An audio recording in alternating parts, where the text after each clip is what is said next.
The last photo I took of my neighbor was supposed to help some other man fall in love with her. That was the plan, anyway.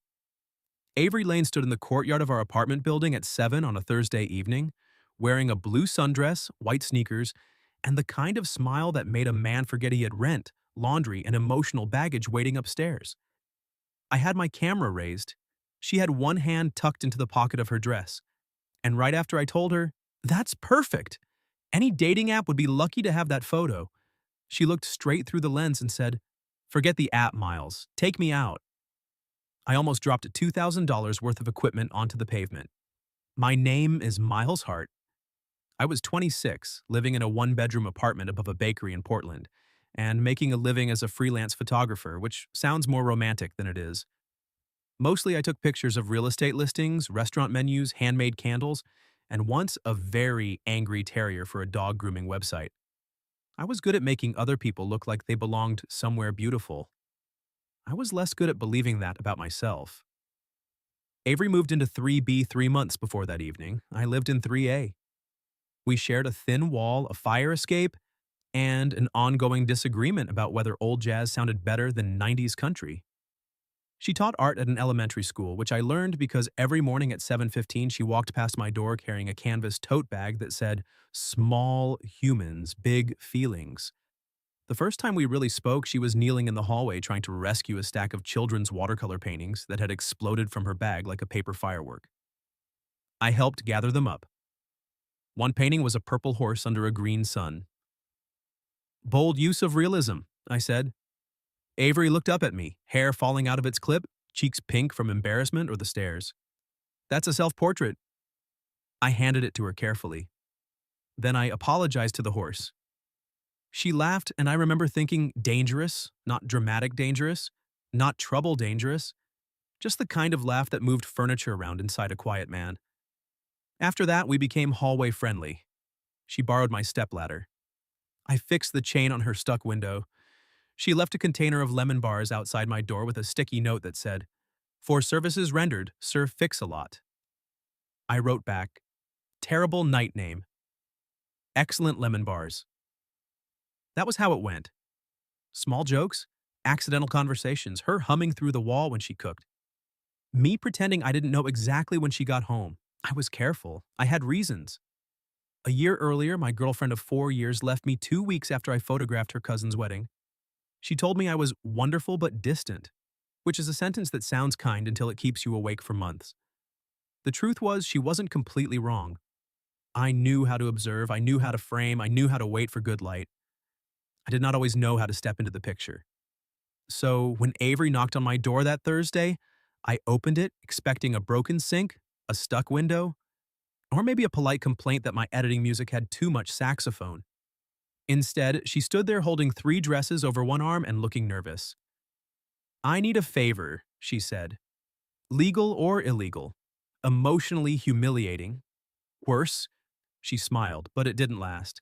"I'm making a dating profile." There are moments when a man's face has to do customer service for his heart. Mine said, "Oh, sure." My heart said something less dignified. She lifted the dresses. "My friend says my current photos make me look like I'm either selling pottery at a farmer's market or being held hostage at brunch. Both big markets online. I was hoping you could take a few decent pictures. Nothing weird. Just me, but less awkward." A woman like Avery asking me to help other men notice her felt like being asked to build the boat and then wave from shore. But she was standing in my doorway, trusting me with her insecurity. So I swallowed whatever selfish thing rose in my chest and said, "Yeah, of course." Her shoulders eased. "Really?" "Absolutely. But I charge extra for hostage brunch." That got the laugh again. She came in while I cleaned my lens and tried not to notice how my apartment immediately looked better with her in it. She walked to the small shelf, where I kept framed prints from old shoots, city streets after rain, a diner window at sunrise, my sister's hands holding her newborn son. "You make ordinary things look like they have secrets," she said. I glanced over. "They usually do." She turned, softer now. "Is that why you're always behind the camera?" I looked down at the lens cloth in my hand. There it was. Avery had a way of stepping lightly until she found the exact board that creaked, Occupational hazard, I said. Nice dodge. Thank you, I practice. She didn't push, but her eyes stayed on me a second longer than necessary. Long enough that I felt seen in a way I had not volunteered for. We started in the courtyard because the evening light came through the maple trees there, warm and golden, the kind photographers pretend they can control. Avery changed into the blue sundress in her apartment and came back down carrying a denim jacket. When she rounded the corner, I forgot the very basic instruction of breathing. She noticed. Of course she noticed. What? She asked, looking down at herself. Too much? No, I said too quickly. Just good color. Good color, she repeated. I'm a professional. You look terrified. I'm professionally terrified. She laughed and stepped in front of the brick wall near the mailboxes. Tell me what to do. That sentence did not help me. I cleared my throat and lifted the camera. Turn a little toward the light. Chin down, not too much. There. Look past me. Past you? Pretend I'm not here. Avery's mouth curved. That's going to be difficult. The camera hid my reaction, but only barely. I took the first few shots. They were beautiful because she was beautiful, but also because she kept fighting herself. She would smile, then second-guess it, tilt her head, then stiffen, smooth her dress, then apologize. Finally, I lowered the camera. You don't trust your face, I said. She blinked. That's a very rude sentence to be accurate. You keep checking out before the shutter clicks. Her smile faded, but not an offense. More like I had tapped on glass and found someone behind it. I haven't done this in a while, she said. Dating? Being looked at. The courtyard got quieter around us. Somewhere upstairs, a window fan rattled. A car passed on the street. The bakery below us was cooling sugar and butter into the whole evening. I should have made a joke. That was my usual escape hatch. Instead, I said, For what it's worth, you're not hard to look at. Avery held my eyes. No? She asked. No. The word came out lower than I intended. Her fingers tightened around the sleeve of her denim jacket. For 1 second, the whole photo shoot became something else. Not a favor. Not a neighbor helping a neighbor. Something standing between us with its hand raised, asking to be called by name. Then Mrs. Alvarez from 2C walked by with her tiny white dog, Pickles, and said, Finally! Avery turned bright red. Finally what? Mrs. Alvarez kept walking. Nothing. I'm old, not blind. Pickles barked once like punctuation. Avery covered her face. I laughed harder than I should have, mostly because I needed somewhere to put the pressure in my chest. Don't encourage her, Avery said through her fingers. I would never. You are smiling like you just won money. I might have. She dropped her hands and pointed at me. Take the pictures, Miles. Yes, ma'am. But after that, something changed. She stopped trying to be the woman some stranger might swipe right on. She leaned against the brick and rolled her eyes at my instructions. She laughed when I crouched too dramatically for an angle. She stole my baseball cap and wore it backward for 3 shots, then claimed it looked better on her, which unfortunately was true. At one point, I stepped closer to adjust a loose strand of hair near her cheek. I lifted my hand and stopped halfway. May I? Her teasing expression softened. Yeah, she said. I brushed the strand back. My fingers barely touched her skin, but she went still, and so did I. Up close, Avery had a tiny freckle just below her left eye. I had seen her in the hallway 100 times and somehow missed it. Got it? She whispered. I wasn't holding the camera up. No, I said. Her lips parted like she might answer, but I stepped back, before I did something reckless in the courtyard under Mrs. Alvarez's surveillance network. I raised the camera again. One more. Avery looked at me, not past me this time. Click. The photo appeared on the screen. It was not polished, not app-perfect. Her hair was a little messy. My cap sat crooked on her head. Her smile was small, almost private. But her eyes looked like she had just decided something. I showed it to her. She stared for a long moment. That one. Yeah, that's me. It is. She looked up at me. Funny. I don't usually like pictures of myself. You were probably being photographed by people who wanted you to look like someone else. And what did you want? The question landed right in the center of me. I could have said something safe, something about light or composition or my professional standards. Instead, I took too long. Avery noticed that too. Her phone buzzed in her hand. She glanced down, then made a face. Friend checking on the profile? I asked. She turned the screen toward me. It was a text from someone named Kelly. Did your cute neighbor make you look irresistible yet? Or do I need to come over and slap both of you with common sense? I read it once. Then again, because apparently I enjoyed pain. Avery pulled the phone back slowly. For the record, Kelly has poor boundaries. She has vision. Avery's eyes lifted to mine. The courtyard felt smaller. The maple leaves shifted above us, scattering gold across her shoulders. My camera hung between us like the last excuse I had. She took one step closer. So, she said, her voice quieter now. Do I really need an app?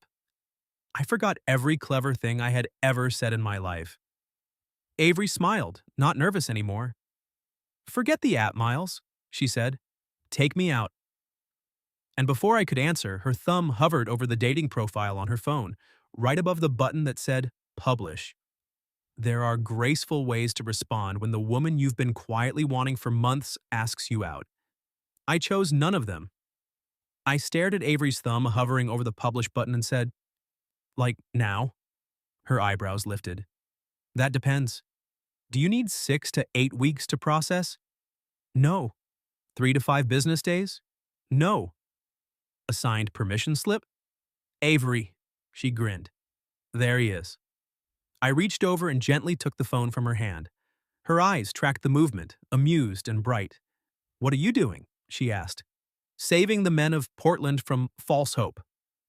I exited the dating app without publishing anything and handed the phone back. Her smile softened into something that hit me harder than the teasing had. So that's a yes? That's a yes. Good. She slipped the phone into her jacket pocket.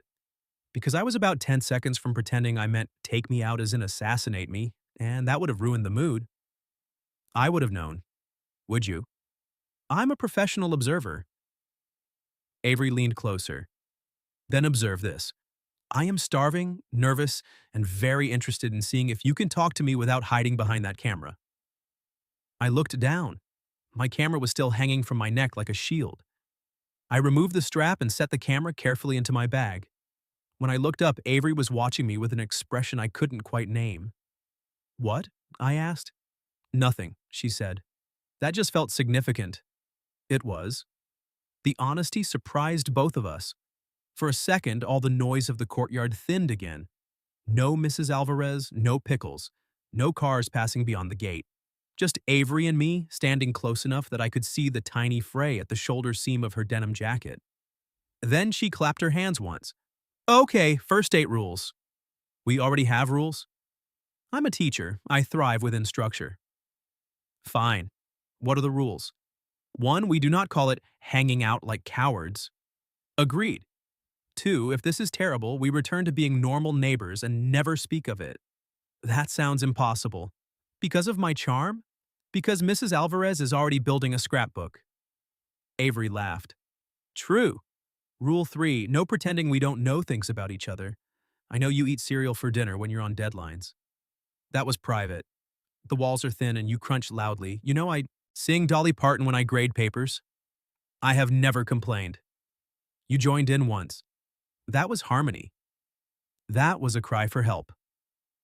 We walked out through the courtyard gate into the warm evening, shoulder to shoulder, not touching, but constantly almost touching. Every almost felt deliberate. Her hand swung near mine swung near hers. We were 2 adults behaving like teenagers next to a live wire. There was a ramen place 4 blocks away with steamed windows and mismatched stools. On the way, Avery told me about a second grader who had painted his entire arm silver because he wanted to feel like a robot emotionally. I told her about the terrier who'd bitten my shoelace during a photo shoot and then looked offended when I took my foot back. By the time we reached the restaurant, the first date nerves had turned into something fizzing and reckless. The place was packed, so we took the last 2 seats at the counter, close enough that our knees bumped when we sat. Sorry, I said. Avery bumped my knee again, on purpose. Don't start apologizing for proximity, Miles. It's a date. Proximity is implied. I turned to face the menu on the wall because smiling at her directly felt dangerous. You're very bossy. I prefer romantically efficient. That's not a thing. It is now. We ordered spicy miso ramen and split pork gyoza. When the bowls came, she tied her hair up with a band from her wrist, exposing the line of her neck. And I suddenly became fascinated by chopstick wrappers. She noticed. Again. You're blushing, she said. I'm near broth. Hot broth doesn't make people blush. You don't know my medical history. Avery leaned in until her shoulder brushed mine. Miles. I looked at her. She wasn't laughing now, though the smile still lingered at the corner of her mouth. I'm nervous too, she said. That did something to me. Lowered the room, made space. You don't seem nervous. I'm an elementary art teacher. I can give instructions while covered in glue and negotiating with a child wearing a bucket as a hat. It's a transferable skill. I laughed, but she kept looking at me. I almost didn't ask, she admitted. I stood outside your door for 5 minutes rehearsing the dating profile lie. It wasn't a lie. You had dresses. Props.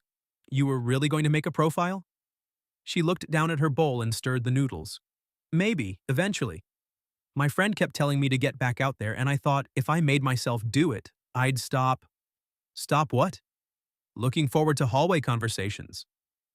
The words were quiet, barely louder than the steam rising between us. My hand tightened around my water glass. Avery's eyes flicked to mine. Too much? No, I said.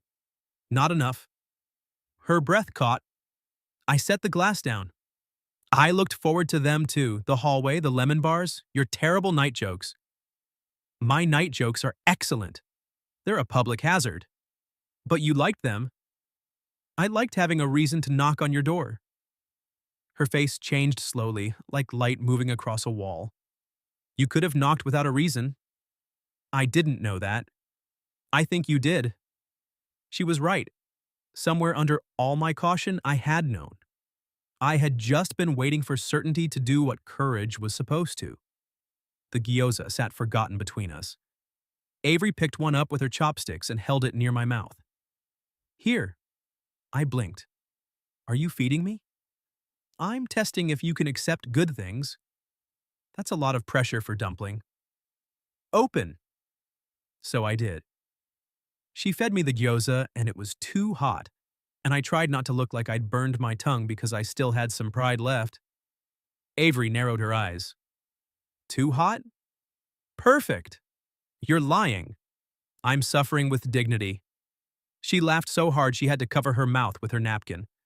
I would have burned my tongue twice for that laugh. After dinner, neither of us suggested going home. We walked instead down toward the river where the city lights jittered on the dark water. The air had cooled. Avery slipped her arms into her denim jacket but didn't zip it. Without thinking too hard, because thinking had rarely improved my life, I said, Are you cold? A little. I started to take off my jacket. She stopped me, with 2 fingers against my wrist. Or, she said, you could just walk closer. That was the moment I understood Avery Lane was not merely brave. She was merciless. I moved closer until our arms touched from shoulder to wrist. Then, after 1 block of pretending that wasn't already everything, she hooked her pinky around mine. I looked down. She looked straight ahead, solemn as a judge. Romantically efficient. I laced my fingers through hers. Her hand fit in mine with alarming ease. We reached the railing by the river and stopped. Boats rocked in the marina. Somewhere behind us, a cyclist's bell chimed. Avery leaned her hip against the rail, still holding my hand. Can I ask you something? She said. Anything. Why did you look so sad when I said dating profile? I exhaled slowly. Because I wanted to be happy for you. That wasn't the question. No, I said, it wasn't. She waited. I looked at our joined hands. Because I didn't want to help someone else find you. Avery's fingers tightened around mine. The admission hung there, terrifying and clean. I know that's not fair, I added. I had no claim. I didn't even ask you out. I just... Miles? I stopped.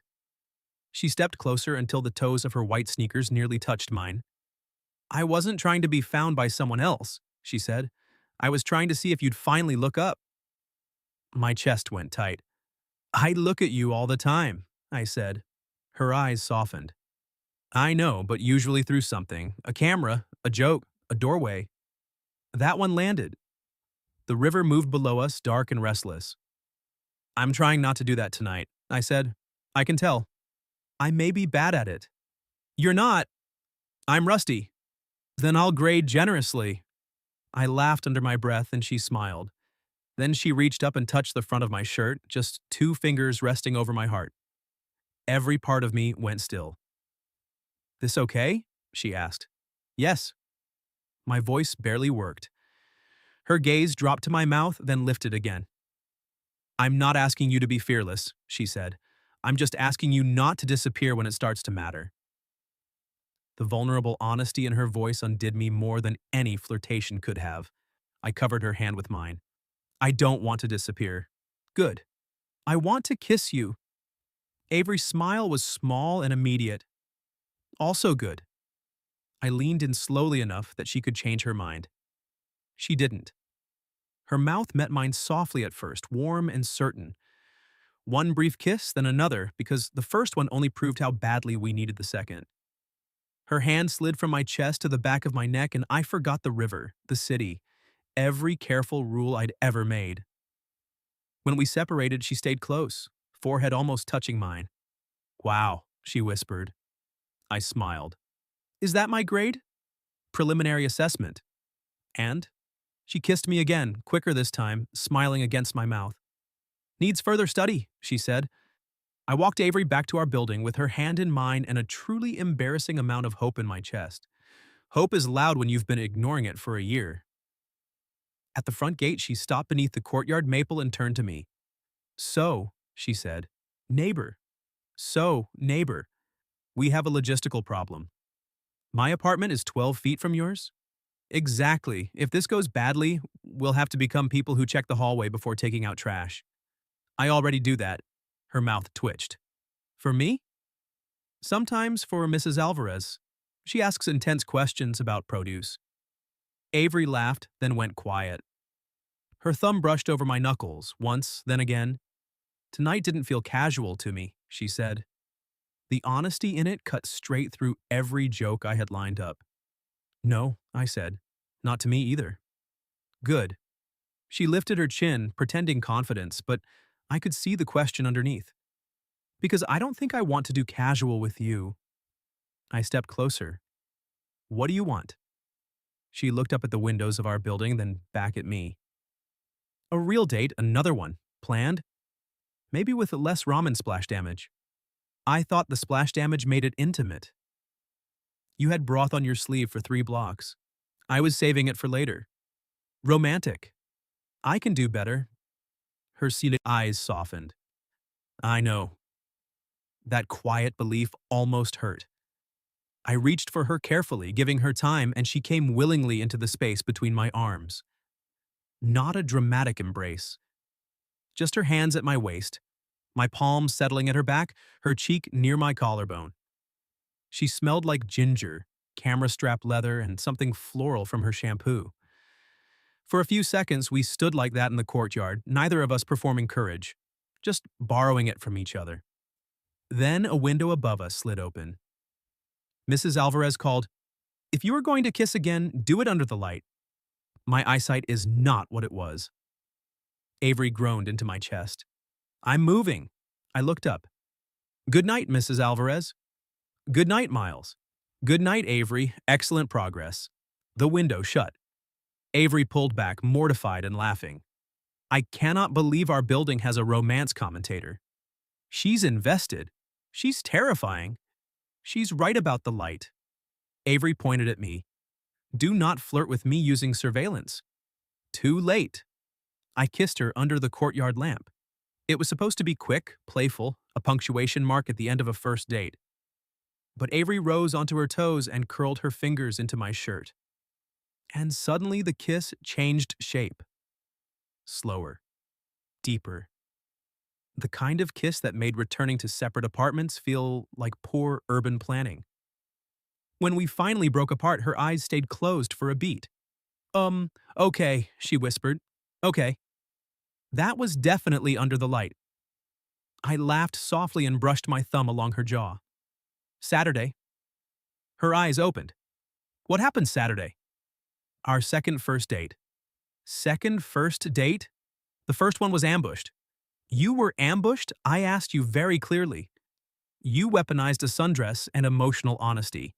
And I'll do it again. I'm counting on it. She smiled, then backed toward the stairwell door. Plan something, Miles Hart. Something that shows effort. I can do effort. I know, she said again, like she meant more than dinner reservations. Then she disappeared inside, leaving me in the courtyard with a camera bag, a hot face, and the knowledge that the hallway between 3A and 3B had become the most dangerous stretch of real estate in Portland. The next morning, I woke to a text. Avery. For documentation purposes, was last night real? Me. I have photographic evidence. Avery. You took pictures of our date? Me. No, but your dating profile photos are now evidence of premeditation. Avery. I object to the word premeditation. Me. Sustained. Flirtation in the first degree. Avery. Punishable by? I stared at that little blinking cursor like it was a dare. Me. Dinner Saturday, and I bring coffee to your door in 10 minutes. Her reply came instantly. Avery, make it 8. I'm impatient. I was outside her door in 7. She opened it wearing paint-splattered overalls over a white t-shirt, her hair piled messily on top of her head. No blue sundress, no golden hour magic. Just Avery, barefoot, sleepy-eyed, and somehow even more devastating. I handed her the coffee. She accepted it with both hands. You're early. I'm romantically efficient. Her smile bloomed. You learn fast. For a second, we just stood in the open doorway. Behind her, I could see canvases stacked against the wall, jars of brushes, a kitchen table covered in papers and colored pencils. You busy today? I asked. Lesson planning, laundry, convincing myself not to text you every 12 minutes. My heart did the ridiculous, hopeful thing again. You can, I said. That's dangerous information. I'm giving it to you anyway. Her expression changed, the teasing folding into something more careful. Can you come in for a minute? I stepped inside. Her apartment felt exactly like her. Warm, colorful, alive. A yellow couch, plants on every sill. Children's artwork clipped to twine. A ceramic bowl by the door overflowing with keys, buttons, and mysterious teacher objects. She set her coffee down and picked up one of the dating photos I'd printed before going to bed. The one with my cap on her head. You printed it, she said. I wanted you to have it. She traced the edge of the photo. I keep looking at this and trying to see what you saw. I came to stand beside her, not touching yet. I saw you deciding to be brave. Her throat moved as she swallowed. I was scared, she admitted. Not of asking exactly, of being wrong. About me? About us. She gave a small laugh. Which is absurd because there wasn't an us yet. There was a hallway us, a lemon bar us, a stuck window us, a secret harmony us. I smiled. That one was advanced. She turned toward me. My last relationship made me feel like I was always asking for too much. Too much attention, too much honesty, too much wanting to be chosen out loud. The confession settled between us, tender and sharp. I hated the unknown man who had taught her to shrink her needs. But I didn't say that. This wasn't about him. I set my coffee down and took her hand. I don't think wanting to be chosen is too much, I said. I think it's the point. Her eyes glistened, though she blinked the shine away quickly. Careful, that was a very good answer. It was also true. And what do you want? She asked. There it was again. Avery asking me to step into the frame. I want to not punish you for things someone else did, I said slowly. Or make you pay for the fact that I got left once. I want to try without keeping one foot out the door. Her fingers tightened around mine. That sounds like effort, she whispered. It is. Good. She stepped closer. I like effort. Then she kissed me in her paint-bright apartment, coffee cooling on the table. Saturday still 2 days away. This kiss was different from the ones by the river. Less surprise, more intention. Her hand slid up my arms, mine found her waist. She made a small sound when I drew her closer, and every responsible thought I owned fled the building. But I stopped before my self-control became a historical artifact, resting my forehead against hers. I should go, I said, not moving. You should. You have lesson planning. You're in the way of education. A national tragedy. She smiled against my mouth. Text me in 12 minutes? 11. I left because if I stayed, Saturday would become irrelevant, and I wanted to do this right. For her. For me. For whatever fragile, bright thing had started between our doors. Back in my apartment, my phone buzzed before I had even taken off my shoes. Avery, I miss you. This is inconvenient. I leaned against my closed door, grinning like an idiot. Me. Hallway us is evolving. Avery. Into what? I looked at the wall we shared, imagining her on the other side. Me, I'm hoping something real. By Saturday afternoon, I had planned 3 dates, rejected all of them, and cleaned my apartment like Avery might grade me on baseboards. At 5, my sister called. Why did Mom text me that you're courting someone? Sloan asked. I made the mistake of telling her I had plans. With a woman? With a human. So, yes. I heard her smile through the phone. Who is she? My neighbor. There was a pause. The lemon bar one? She has a name. Oh my gosh, the lemon bar one. I looked toward the wall between our apartments. Avery. You sound weird. I do not. You sound like someone opened a window in your chest. That shut me up. Sloan softened. You like her. Yeah, I said. I really do. Then don't do your disappearing thing. I'm trying not to. Try louder. After we hung up, I stood in front of my mirror and changed shirts twice, which was 2 times more than my usual number. At 6 exactly, I knocked on Avery's door. She opened it in a green wrap dress and gold earrings shaped like tiny suns. I forgot the speech I had prepared. Avery tilted her head. Did I break you? Yes. Good start. You look, I exhaled, like I'm underdressed for my own plan. Her eyes swept over me slow enough to warm my skin. You look like trouble in a clean shirt. I ironed. I can tell. It's making me emotional. I offered my arm. Ready? She slipped her hand into the crook of my elbow. Lead on, Sir Fix-a-Lot. The plan was simple. The Saturday farmer's market at closing time, then a picnic in the rose garden with takeout from the bakery downstairs. Not flashy, not impressive in a suit and reservation way, but Avery had asked for effort and I had paid attention. At the market, she stopped at every flower stall like she was greeting old friends. She knew the names of colors most people lumped under pink, coral blush, dusty rose, peony mouth. That's not a color, I said. It absolutely is. Peony mouth sounds like a medical condition. It sounds like romance. You and I define romance differently. She looked at my hand, then deliberately laced her fingers through mine. Do we? I lost the argument immediately. We bought strawberries, a small loaf of rosemary bread, and a bunch of orange ranunculus because Avery said they looked dramatically cheerful, which somehow made sense when she said it. While she inspected a table of handmade mugs, I took my camera from my bag. Her head turned instantly. Are you hiding again? I lowered it. Maybe a little. She didn't scold. She just stepped closer and touched the lens cap with one finger. You can take pictures, she said. I like seeing what you see. Just don't leave me alone out here while you do it. The words were gentle, but they landed deep. I put the camera strap around my wrist instead of my neck. Deal! Then I lifted it and took a photo of our hands together over a basket of strawberries. Avery leaned her cheek against my shoulder to look at the screen. That's disgustingly cute. I can delete it. You will do no such thing. At the rose garden, I spread a blanket beneath a tree while she held the flowers and issued unhelpful commentary. Left corner crooked. It's a blanket, not a bridge. I'm simply advocating for picnic excellence. You're drunk on ranunculus. I can quit whenever I want. We ate roast chicken sandwiches from the bakery, strawberries from the carton, and lemon bars she accused me of buying as emotional manipulation. Is it working? I asked. She took a bite, eyes closing. Unfortunately. The evening light softened around us. Families drifted toward the exits.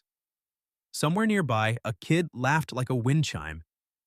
Avery sat close enough that her knee pressed against mine, warm through the fabric of my jeans. This is a very good date, she said. Relief moved through me so hard I almost laughed. Yeah? Miles, you brought me to flowers, fed me carbs, and did not once make me fill out a questionnaire about my ideal partner. I considered flashcards. I would have left. No, you wouldn't. She smiled. No, I wouldn't. I reached into my bag and pulled out a small envelope. Her expression shifted. What is that? Not a ring. Miles. It's not. I'm anxious, not insane. She laughed, but her fingers trembled slightly when she opened it. Inside were 3 printed photos. Avery in my baseball cap, smiling like she had a secret. Our hands above the strawberries, and one I had taken that morning from my apartment window. Her yellow curtains glowing with sunrise, a mug visible on her sill, one of her plants leaning toward the glass. She stared at the last one longest. I know it's not a picture of you, I said, but it felt like you. Warm window, evidence of life. Her eyes shone. You really do pay attention. To you? Yeah. The words came out plain, no joke to soften them. Avery looked up. That scares me a little. Being noticed? Being noticed and believed.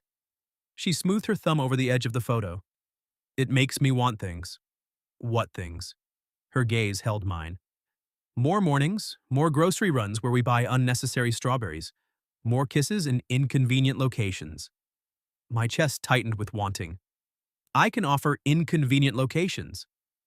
Excellent. And mornings. Her lips parted. I took her hand.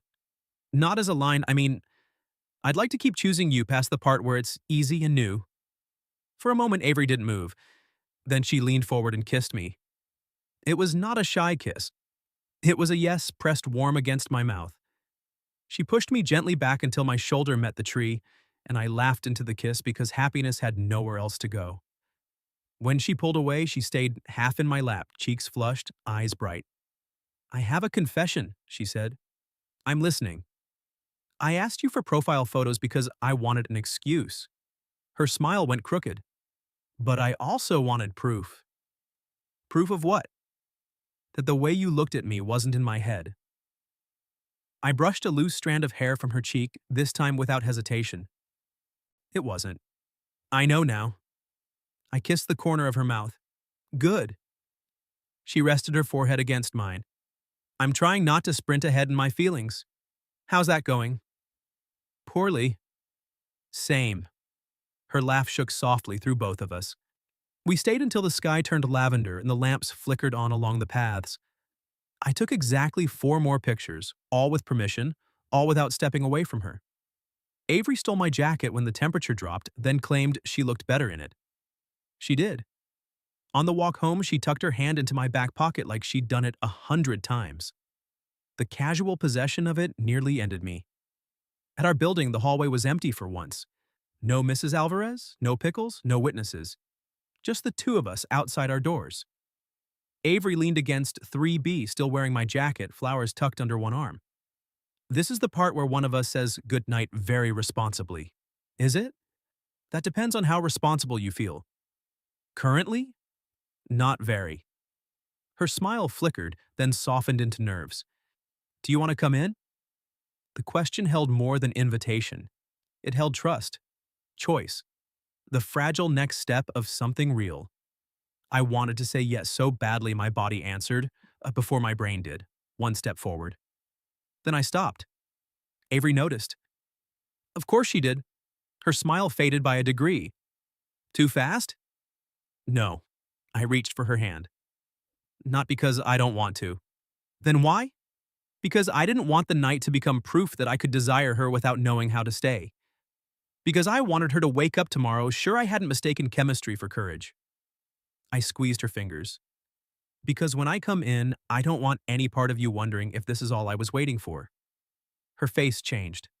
Oh, she whispered. I want to. Avery, believe me, I want to. I stepped close enough that she could feel exactly how much restraint was costing me. But I also want breakfast, and Tuesday, and your texts during staff meetings. I want the whole thing. Her eyes glistened. Then she laughed once, shaky and sweet. That was either incredibly romantic or deeply unfair. Can it be both? Yes. She pulled me down by the front of my shirt and kissed me until my good intentions began filing formal complaints. When she finally let me go, she handed back my jacket. Go home, Miles. You sure? No. She opened her door, smiling. That's why you need to do it quickly. I backed toward my apartment. Breakfast tomorrow? 8. Romantically efficient? Extremely. I let myself into 3A with my heart pounding. 10 seconds later, my phone buzzed. Avery, for the record, I want the whole thing too. I stood in my dark apartment, smiling at the wall between us. Me. Good. Then I'm not going anywhere. Sunday morning, I woke before my alarm.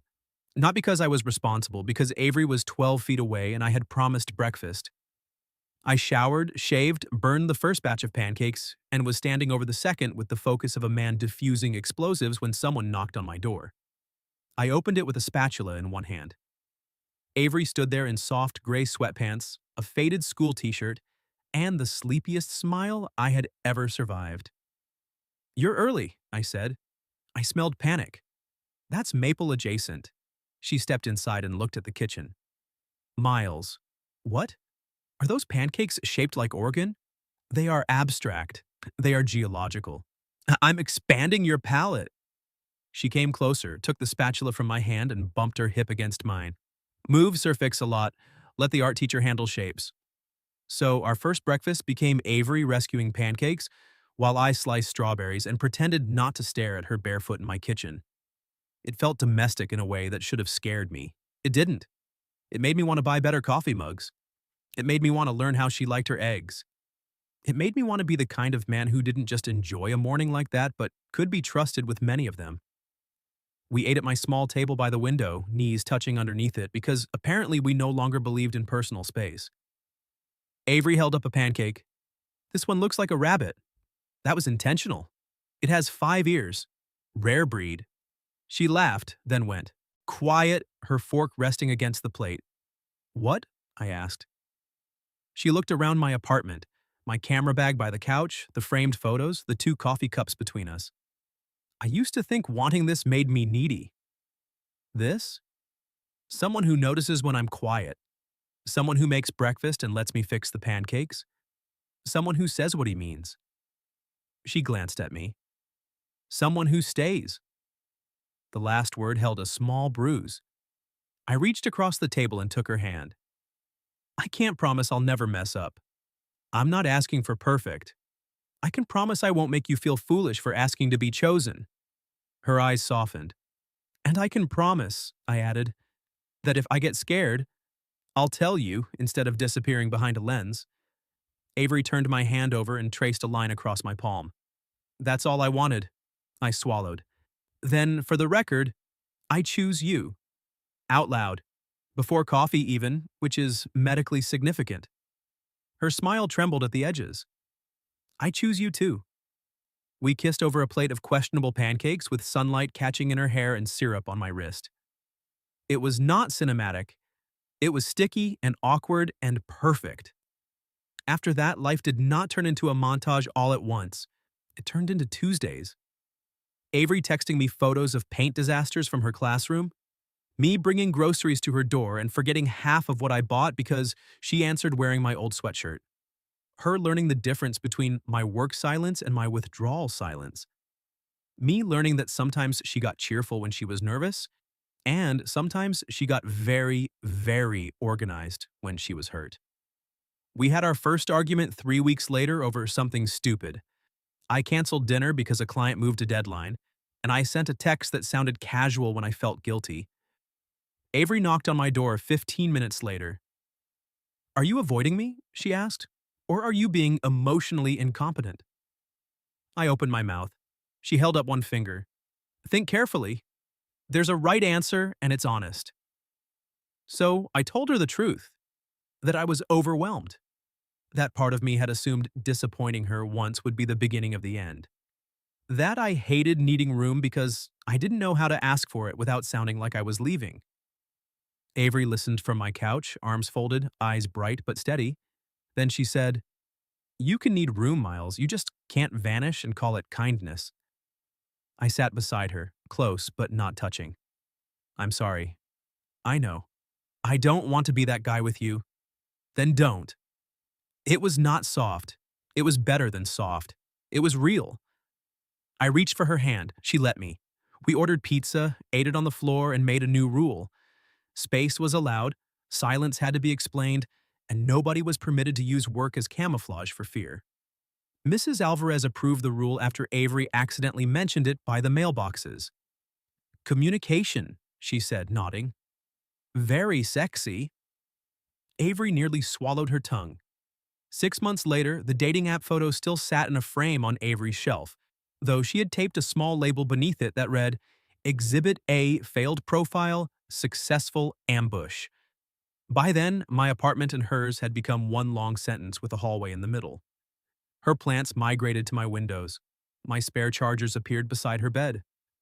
We had dinner with my sister, who hugged Avery and whispered, "Thank God," like I had been a group project everyone was tired of carrying. Avery's friend Kelly took full credit for us despite contributing only one threatening text, and I kept taking pictures, not to hide, to remember. Avery asleep on my couch with one hand tucked under her cheek. Avery dancing in socks while stirring soup. Avery laughing in the courtyard while Pickles tried to attack a fallen leaf. Sometimes she took the camera from me and turned it around. The first photo she took of me was terrible. I was squinting, mid-protest, hair a mess. "I love it," she said. "I look confused." "You often are. That's hurtful?" "That's documentary photography." But I loved it too because in that picture, I was not watching life from the edge of the frame. I was in it. By the following spring, we stopped pretending 2 apartments made sense. We moved into a bigger place on the 4th floor with windows facing the river and a kitchen large enough for both of us to ruin pancakes at the same time. Mrs. Alvarez cried when we told her, then immediately asked if she could still receive updates. "You'll be 1 floor below us," Avery said. "Exactly," Mrs. Alvarez replied. "Sound travels poorly upward." Our first night in the new apartment, boxes crowded every wall. We had no couch, no curtains, and no idea where the silverware was. We ate takeout noodles sitting on the floor, shoulder to shoulder, while rain blurred the city lights beyond the glass. Avery leaned her head against my shoulder. "Do you ever think about that night in the courtyard? The photo shoot? The ambush?" I smiled. "Every day." I almost chickened out. "I'm glad you didn't." She lifted her head and looked at me. "You would have let me publish the profile, wouldn't you?" I thought about the man I'd been, hiding behind the camera, trying to be noble because he was afraid to be brave. "Maybe," I said, "but I would have regretted it for the rest of my life." Avery took my face in her hands. "Good thing I'm romantically efficient? The most efficient." She kissed me then, in our half-unpacked apartment, rain tapping the windows, orange ranunculus from the market drying in a jar on the sill. My camera sat on a box nearby, but I didn't reach for it. Some moments don't need to be captured to last. Some moments become the place you live. And that's how the last photo I took for Avery's dating app became the first picture of our life together. What would you have done if your neighbor asked you to take dating app photos, then suddenly smiled and asked you to take them out instead? Have you ever had a friendship, neighbor, or almost relationship turn into something more? Tell your story in the comments. And for those who'd like to be a little closer to us, we've opened memberships where you'll get shorter exclusive stories every week with no ads. If you like this one, leave a like, subscribe, and I'll see you in the next video.